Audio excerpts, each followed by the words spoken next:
Bonjour et bienvenue sur le podcast Succès Matinal où l'on parle de style de vie d'entrepreneur, de motivation et de réussite bien sûr.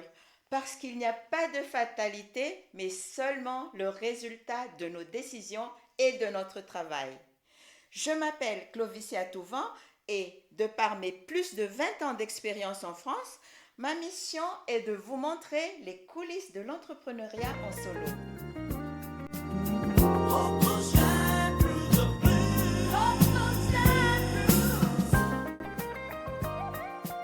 Sur ce podcast Succès Matinal, on veut absolument réussir et vous êtes au bon endroit. Je suis là pour aborder les dessous de l'entrepreneuriat au féminin. Aujourd'hui, je vais vous parler du b.a.-ba de la création d'entreprises et les façons de l'appréhender plus facilement. Nous allons prendre en exemple Mira, cette femme célibataire et mère de 2 enfants qu'on a découvert dans l'épisode précédent. Parce qu'elle a bien évolué dans son désir de se faire un complément de revenus, sa question est par où et par quoi commencer si je veux créer mon entreprise? C'est que maintenant, elle sait exactement l'activité qu'elle peut créer sans que ça ne l'empêche de continuer son travail de salarié. Alors, je lui donne une liste de choses à faire. Ce qui est bien avec Mira, c'est que jusqu'à présent, elle applique à la lettre ce que je lui demande. Mais d'abord, il faut que ce soit sa décision de créer une entreprise et pas sous l'influence de telle ou telle personne. Il faut que ce soit sa décision et c'est tant mieux. Ce dicton sur l'entrepreneuriat résume bien l'affaire. Chaque fois que vous voyez une entreprise qui réussit, dites-vous que c'est parce qu'un jour quelqu'un a pris une décision courageuse. Peter Drucker. Savez-vous pourquoi? Parce qu'entreprendre n'est pas fait pour ceux qui changent d'avis au bout de la première contrariété. On ne crée pas non plus une entreprise parce que la copine l'a faite ou parce que le beau cousin l'a conseillé. Créer une entreprise demande de l'investissement personnel, beaucoup de travail, de persévérance et d'abnégation. Premièrement, il faut rassembler toutes les informations et documents nécessaires. Il faut que Mira rassemble toutes les informations et doit se documenter sur le volet légal et administratif de sa future activité en ligne. Elle doit comprendre les dessous de cette activité qui lui permettra de gagner un supplément de revenus. Pour cela, il y a la chambre de commerce, la chambre des métiers, les comités d'initiative des femmes dans son quartier et les groupes spécialisés sur les réseaux sociaux, bien sûr. Parce que souvent, on ne voit que les choses en surface. Alors, pour éviter les mauvaises surprises et les frustrations inutiles, il faut éplucher toutes les informations disponibles sur l'activité choisie. Bien sûr qu'on finit par se faire peur. Cependant, il faut se dire que si un projet nous met la boule au ventre au début et qu'on décide d'avance malgré tout, c'est qu'on va réussir. C'est comme ça qu'on travaille plus efficacement sur les solutions à trouver en cas de contrariété. Parce qu'au début, il y aura des imprévus, des détails qu'on aura négligés et qui nous tombent au coin de la figure. C'est la raison pour laquelle il est important de se préparer pour se donner toutes les chances de réussir plus facilement. Deuxièmement, Mira doit avoir un calendrier de réalisation et fixer une date butoir. Combien de fois on s'est dit qu'on allait faire ceci ou cela et que ça ne s'est jamais réalisé? Il se trouve que lorsque c'est vague et non précisé, on ne le réalise pas. Un peu comme les bonnes résolutions du Nouvel An. À propos de calendrier, à presque 45 ans, j'ai repris mes études l'année scolaire 2014-2015 pour avoir mon diplôme universitaire en gestion d'entreprise et des administrations à l'université Paul Sabatier à Toulouse. Et le 8 mars 2016, sur une publication de Google lors de la journée de la femme, il y avait cette question. Où vous voyez-vous l'année prochaine à la même date? J'ai beaucoup réfléchi et j'ai commenté que dans un an, jour pour jour, j'aurai ma nouvelle entreprise de vente d'épices de Madagascar. Depuis cette date, en plus d'étudier assidûment mes cours, je suivais à la lettre mon calendrier de création d'entreprise. Par ailleurs, je n'avais pas d'enfants à s'occuper puisque les trois avaient déjà fini leurs études. Je n'avais pas non plus de travail comme Mira parce que je venais de vendre ma boutique d'artisanat de Madagascar qui était située au centre-ville de Toulouse. J'avais donc moins de charge mentale qui aurait pu perturber mes démarches d'études de marché pour établir le modèle économique et le plan d'affaires.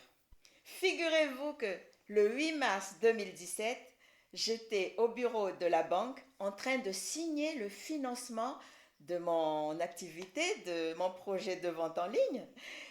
Et j'ai été inscrite à la chambre de commerce ce même jour. Cette même année, j'étais diplômée de l'université Paul Sabatier de Toulouse avec une belle mention. La suite est encore une autre histoire, mais c'est pour dire la puissance d'un calendrier bien défini. C'est comme si l'univers s'est mis à conspirer pour que la résolution soit maintenue et réalisée.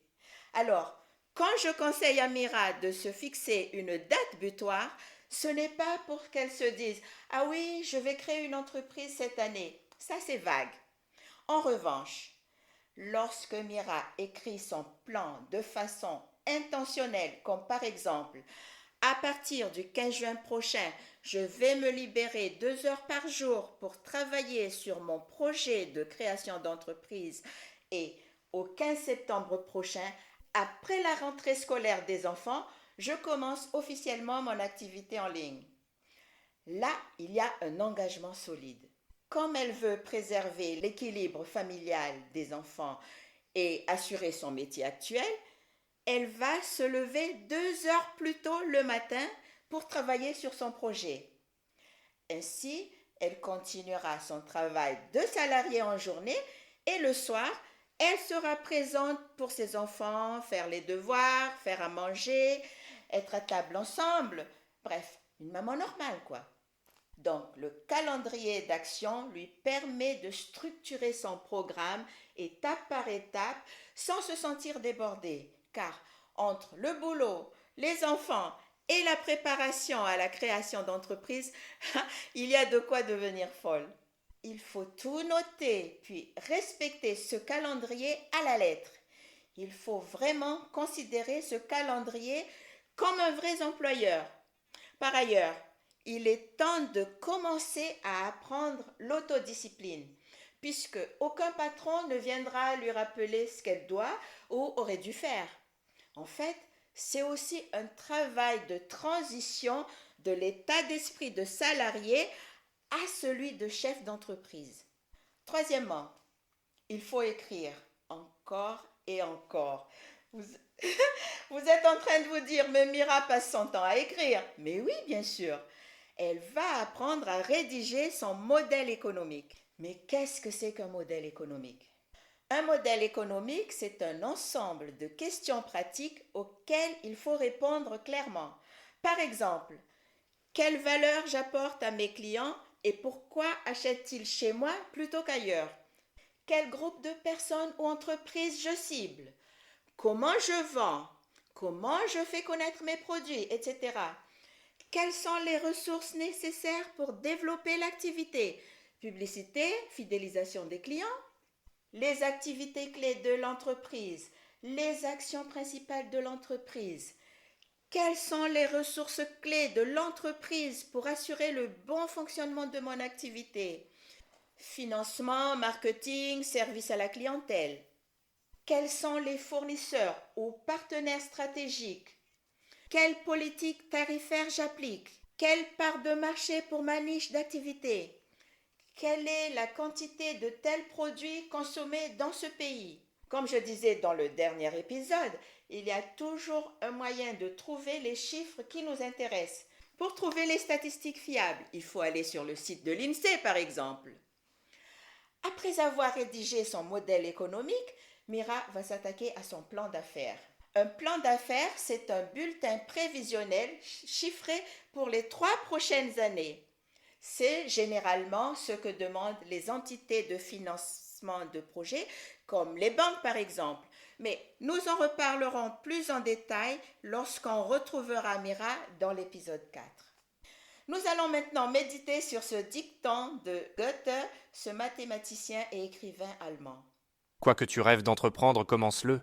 L'audace a du génie, du pouvoir, de la magie. Johann Wolfgang von Goethe. En dernier lieu, quatrièmement, malgré tout ce vaste chantier, Mira doit continuer de travailler sur son développement personnel comme on en a parlé dans l'épisode précédent. Mira a commencé la méditation, à être attentive à ses plus profondes aspirations, à savoir exactement ce qu'elle veut, de ce qu'elle ne veut pas, etc. Eh bien, qu'elle continue. Elle fait du sport, elle lit des livres qui motivent. En ce moment, son livre de chevet est Réfléchissez et devenez riche de Napoléon Hill. C'est un livre écrit au début du XXe siècle, mais qui est toujours d'actualité. En fait, cet auteur américain a travaillé sur l'importance du développement personnel. Ce qui est marquant dans ce livre est que l'auteur démontre que grâce à la maîtrise de son état d'esprit, il est facile de trouver le succès et s'enrichir. Ne nous mentons pas, ne soyons pas hypocrites, on veut tous devenir riches d'une manière ou d'une autre. Et, soit dit en passant, on peut être riche de plein d'autres façons. Il est vrai que dans certains pays européens, il ne faut pas faire étalage de sa richesse, alors que dans d'autres pays, comme aux États-Unis par exemple, ce n'est pas un problème du tout. Pour ma part, je vais devenir riche. Je suis française et je n'ai pas honte d'être riche. Je suis malgache d'Antala où il y a la vanille. Je n'ai pas honte d'être riche et j'assume. Bref, on sait maintenant pourquoi, avant de dormir, Mira lit goulûment ce livre. Réfléchissez et devenez riche de Napoléon Hill. Eh bien, ça lui montre exactement comment y parvenir. Et moi, ce que j'aime beaucoup dans ce livre, c'est que Napoléon Hill prend des exemples concrets. Il parle de vrais exemples avec de vraies personnes qui ont réussi pour étayer ses propos.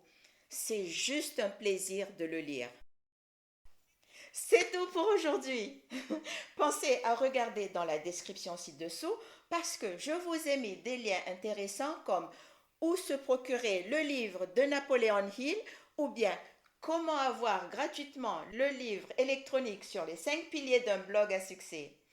Faites-vous plaisir et parlez-en autour de vous si vous avez aimé cet épisode. Lundi prochain, nous laisserons Mira se préparer tranquillement.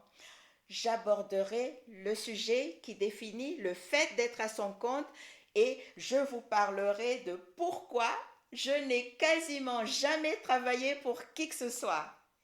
Ayez foi en vous car vous êtes les meilleurs. Salut!